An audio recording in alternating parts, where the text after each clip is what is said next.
In some way, my book is an optimistic book because I argue about all of our limitations and how empathy leads us astray. But in order to make that argument, we also have to have an appreciation that we're smart enough to realize that empathy could lead us astray, and that we're smart enough to act so as to override its pernicious effects.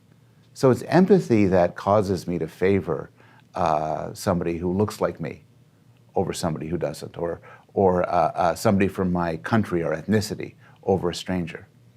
But it's rationality that leads me to say, hey, that's not reasonable. There's no reason to do it. It's not fair, it's not impartial, and so we should try to override empathy. And my outlook is very optimistic.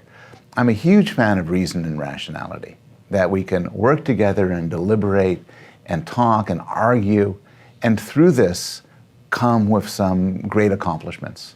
So what I argue is that we have the capacity for rationality and reason. This is actually fairly controversial.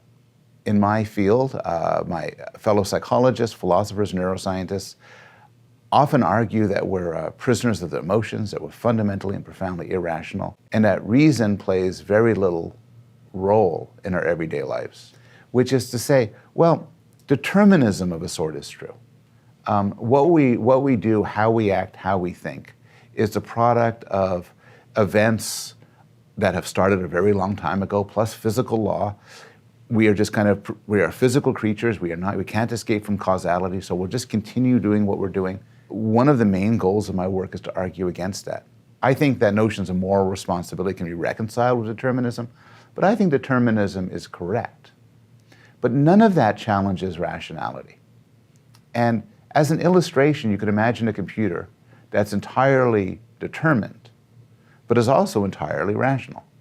You could imagine another computer that's entirely determined, but is capricious and arbitrary and random. And so, even in a deterministic universe, the question remains, what sort of computer are we? Are we emotional creatures or are we rational creatures?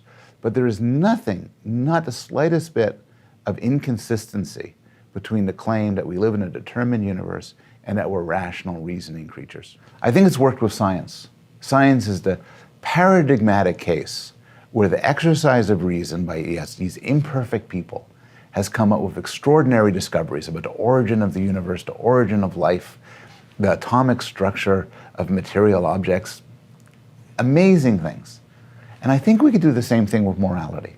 I think people can argue and deliberate about morality.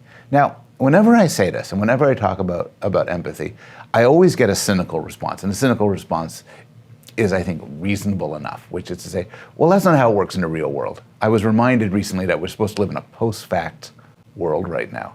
In the real world, people are persuaded by whoever yells the loudest, whoever appeals to their self-interest, whoever tweaks their emotions, including empathy. And I honestly don't doubt that that's right in the short term. I think that in any case, if I wanted to persuade somebody to go to war against Syria, to give money to this cause, to expel that group from my country, I would appeal to their emotions. And anybody who appeals to their emotions would be much more successful than those who attempt to make a rational, deliberative argument. But I think in the long run, over time, reason and rationality tends to win out. I look at the world we're in now, and for all of its many flaws and problems, I see signs of those moral accomplishments all over the place, where I think we care more for people we had forgotten about, that we have a broader moral circle, as Peter Singer would say.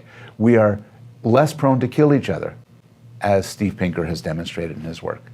And there's a lot of explanation for these changes, but I think one key component has been the exercise of reason, and I'm optimistic we'll continue this in the future.